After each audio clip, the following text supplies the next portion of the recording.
Hi, and welcome to this fourth tutorial in my series. In this tutorial we're going to talk about points and badges and their use within a balanced gamified system. Now, the first thing to do is to define what points and badges are. So points are anything that are awarded to a player for activities within the system, for desired activities. So 10 points for clicking like, 50 points for a comment. They could be experience points like you get in games, they could be a form of virtual currency, there might be loyalty points. They're all the same thing. They are small units that are given to somebody. Badges are a step on from this.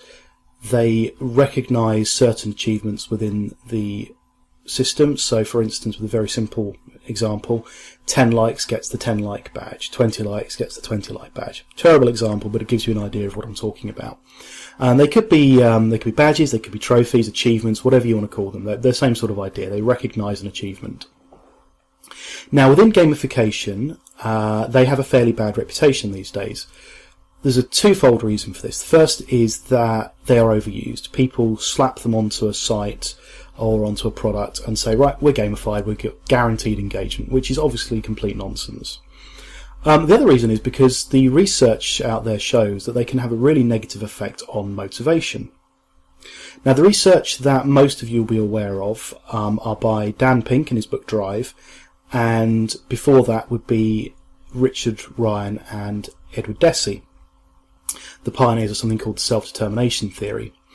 And they did a meta-analysis of 128 experiments in motivation and came to conclusions that seemed counterintuitive at the time, but now we accept as being the case. I was going to read to you the conclusion. Careful consideration of reward effects reported in 128 experiments leads to the conclusion that tangible rewards tend to have a substantially negative effect on intrinsic motivation, with the limiting conditions we have specified. Even when tangible rewards are offered as indicators of good performance, they typically decrease intrinsic motivation for interesting activities. So, pretty categorically saying there that extrinsic rewards reduce intrinsic motivation. There is a caveat here, and it's something that a lot of people forget, and it's the use of the words interesting activities. What they are talking about here is activities that should already be intrinsically rewarding, such as drawing, cuddling your children, cuddling a puppy. These are things that you like to do, you want to do, you're intrinsically motivated to do. If you're given rewards for doing that, it reduces the intrinsic reason to carry on doing it. So it's a thing called over-justification effect. So essentially the extrinsic reward replaces the intrinsic reason for doing it originally, which is very bad and something we want to try and avoid when we're trying to actually encourage people to be intrinsically motivated to do things that they may not have been previously. And they actually go on in self-determination in human behaviour. They talk about this, what is regarded as a dull activity, and they say when money is indigenous to the activity, when the activity is dull and boring, or when the activity is one for which there are norms for payment, the activity is an intrinsic or instrumental activity, and subjects are more satisfied when they are rewarded for an intrinsic activity than when they are not. So what they're saying here is, if it's a boring activity, then rewards have no negative effect on the reason to do it, and actually will encourage people to do it because there's no intrinsic reason to do it. So there's no intrinsic reason to go into a website and click like, really. Some people might think it's helping the author, but there's no real reason to do it. It's a dull, uninteresting task. It's a dull, uninteresting task punching holes in license plates.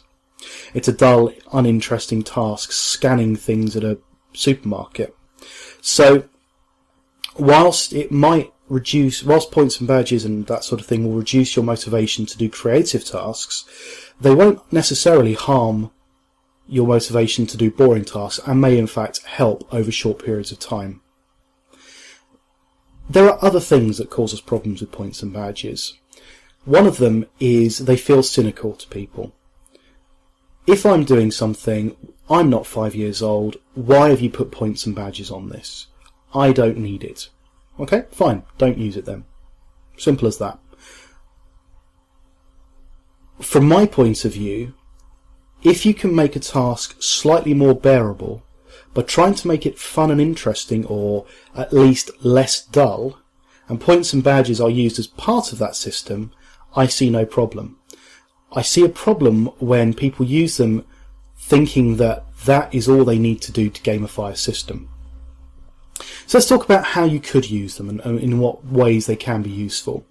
For me, the most useful part of it is on the onboarding phase of the user journey. This is the point where people are learning how to use a system.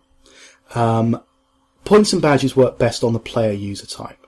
And most people, when they come into a new system, they don't have an intrinsic reason to be there at the start. So they kind of start off by default as a player. They're there to see what the system can give them. They may have been forced into it, they may not. Now, at that point, points and badges can be used to help people track their progress within the system. So as they're learning things and they're getting points and they're getting achievements, they're seeing that they're progressing, and everyone loves to know that they're getting feedback and progression. So look at points and badges as a way of feedback, or creating feedback for people and allowing them to understand their progress. One thing you mustn't do is make the reason to do something to get a badge, because points and badges within a gamified system are reasonably meaningless. You can make them interesting, you can make them funny, you can make them something which you have to really work for, and they start having a bit of meaning then. But generally speaking, they are a few pixels on a screen. There's not much you can do with them in the real world. So during the onboarding phase, they can just be used to help encourage someone to keep going, that they're doing well, that they're beginning to understand something.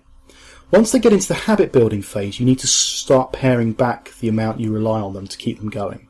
Because at some point there has to be a phase where they either are just going to keep going because they know they've got to keep going, or they're going to become motivated to carry on because they found something within your system that intrinsically interests them. So as you get through habit building and mastery, you need to get to a point where you're almost not giving anything at all. They should just be there because they want to be there. As I say, if you're going to use them properly. Use them well. Make them interesting. Make badges exciting if you can. Make them surprising. Give them for things that people aren't expecting. If you're using points, make sure they're balanced. Make sure you're rewarding the activities in a sort of a fair way. So clicking a like button is less effort than writing a comment, which is less effort than writing a review. So, for instance, your system could just give you 1 point for clicking like, 10 points for writing a comment, and 20 or 30 points for writing a review. Because as they're beginning to learn the system, the kind of reward is greater for doing the more difficult tasks. And as they get used to writing, talking about a review system, if they get used to writing the reviews and begin enjoying writing the reviews, the points and the awards will no longer be of any interest to them because they're just doing it because they want to do it. But you have to balance it properly, and you have to make it so that they stop being the reason to do it. So points and badges are not in themselves evil. No matter what anyone says, they are not evil. They have a very useful place within gamification, but they do have to be used in a careful way, and they are not going to bring you long-term engagement. They might bring you a short-term engagement. They might give some people a bit of fun. Disruptors sometimes love finding ways of earning more points through ways you might not have thought of. And when you come to balancing a system, you have to have a mechanism which, if someone is cheating the system, you can rebalance it. You can fix the problem and rebalance the way the points are being awarded. Because there's nothing more demoralising than if you've been playing the game and somebody comes in and finds a loophole and suddenly jumps to the top of the leaderboard. That's going to put you right off the rest of the game. So you need to be really open and honest and tell people what's happened and fix it very quickly. Otherwise you'll lose any confidence and trust people had originally.